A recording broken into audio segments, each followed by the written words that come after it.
Hi everybody, today on the channel we're going to be taking a look at the Four Horsemen Figura Obscura Black Krampus. Yeah, I know I'm late to the party, but I just got it. If Saturday morning cartoons fueled your imagination as a kid and powers your action figure collecting now as an adult, then you're in the right place. Thanks for stopping by and welcome to Saturday Morning Toy Collector. And if you like my content, please consider subscribing.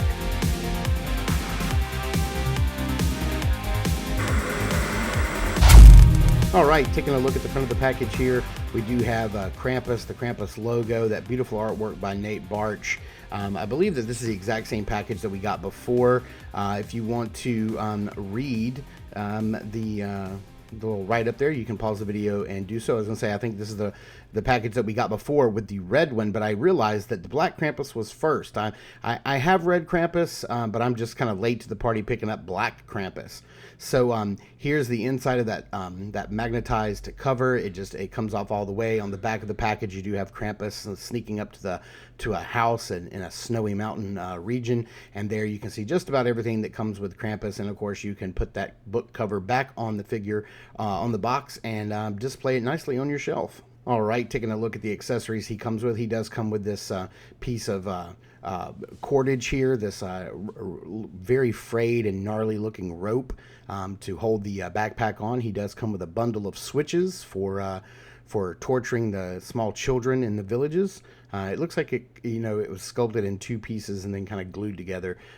Therefore, it has a seam down the middle. We also have this nice chain. This is a pretty hefty metal chain, and these very forgiving, very rubberized cuffs that you can put on. Now, you can stretch them out a little bit, but it's probably best if you just pop the hand off, slide it on the wrist, and then put the hand back on. He does come with two gripping hands. Also, he has two gesturing hands on the figure in the package. He does come with a red string of Christmas bells that jingle, and there are various sizes. You can untie that knot right there and then lower that knot if you want it higher up on his neck. He does come with a little basket, a little woven basket. It does have a little clear plastic band around it to keep the lid on, and if you were to remove this, you get some goodies on the inside. You get the same thing that we got with the red Krampus, although I'm getting these out of order. You do get this belt. You get a little hand with two a little bag with two skeleton hands in it. You do get this nicely painted skull that is not articulated, and it does have a ball joint on the bottom, so you can put this on a Mythic Legions figure if you'd like.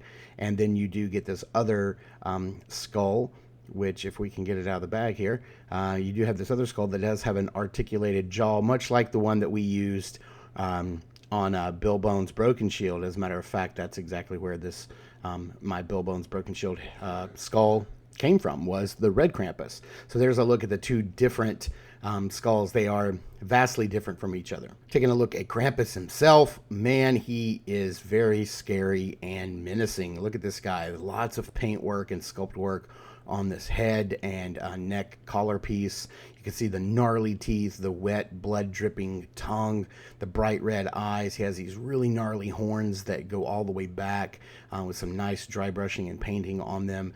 And man, this thing just looks like every 90s heavy metal cover. You get some of those same orc gauntlets, same orc belt here in the front, and loincloth, and those same orcish boots. Of course, this figure does come with the cloven hoof feet, and man, he's an all black buck, and he just looks great. Just to show you how all this is connected and how it all works, it's just the head on a ball peg, and then there you have it. You have this little collar piece that comes off, and that's it. You just have a standard black buck body underneath. And I have an idea for this from one of the heads that came in the heads pack, and we're going to take a look at that here in a little bit. But I just wanted to show how that works. You just pop the collar piece on with all that fur, and then you can just pop the head back on, and it all looks connected. As far as articulation goes, he can look up about that far before the head pops off completely. He can only look down about that far, so you can imagine that it's going to get in the way. He does have a little bit of side-to-side rock. You can get the arms to go all the way out to the sides like that and hit that T-pose no problem, which is always really good. This is standard Mythic Legions articulation here. Even with that collar, you can get the arm to go all the way around. There is a hinge and a swivel at the elbow. It's a 90-degree. You do have the gauntlet articulation right there at the gauntlet, and then you do have a hinge and swivel at the wrist. You are on that ball peg for the buck, so he can only the body torso, so he can only lean forward and lean back about that far. The legs, are always great. You can go all the way out to the side if you can get that thigh plating out of the way. You can go all the way forward, kicks forward really far, and only goes back about that far. Right there. We do have a upper thigh swivel. You do have a hinge, 90-degree single hinge at the knee, and a swivel at the top of the knee at the gauntlet, at the greaves, and he does have a hinge and a pivot down on the foot for foot articulation. So, standard Mythic Legions fare when it comes to articulation here. That's the whole point. Yeah, I mean, he does have a little tail accessory port on the back, and here is that tail. It does have, it does feel like it's got a wire in it, and you can kind of stretch it out a little bit and get it in some different positions, but it really just wants to curl back up on itself. And you definitely want to be careful, because I've seen reports in other videos where people are like, once they heat it up and get the tail plugged in properly, once it cools off and you try to move it, it can snap that ball off. So basically what I ended up doing is I took a fingernail file and filed it down. I saw that tip from Dorklair, Bill over at Dorklair. So I did the same thing after this video, and it works out perfectly. But I did want to bring in one of the heads from the head pack, and that is the Panther, because I don't have a black body. I've never had a black body, so I've been waiting patiently to do this just to see what it would look like, and man, he looks incredible. This is a great pop and swap here. Now, of course, you would probably want to get you some different feet for the bottom and not these hooves, but man, he does look incredible. If you wanted to paint up those straps on the loincloth gold or purple to sort of match that that neck piece, that would be probably a really good idea. But yeah, I just wanted to see how that looks. Like I said, I've never had a black body before, so I thought that would be pretty cool. So let's pop this head back on, and let's see if we can get him kitted out with some of his stuff here. I'm probably gonna have to do some of this off camera, but I do want to like pop one of the hands off, get his gripping hand back on, the switches in his hand, or the bundle of reeds, whatever you want to call them. And there you have it, man. He's looking pretty menacing. Just with a bundle of sticks. I still would not want to meet this guy in the woods at night. But yeah, let's get him all kitted out. Here he is with his Christmas bells, the backpack on, the rope, the chains, and everything. And like I said, I do have the red Krampus, but what I ended up doing with him is I bought this set of Hellboy custom pieces from Dusk Till Dawn Studios, and I did all the painting myself.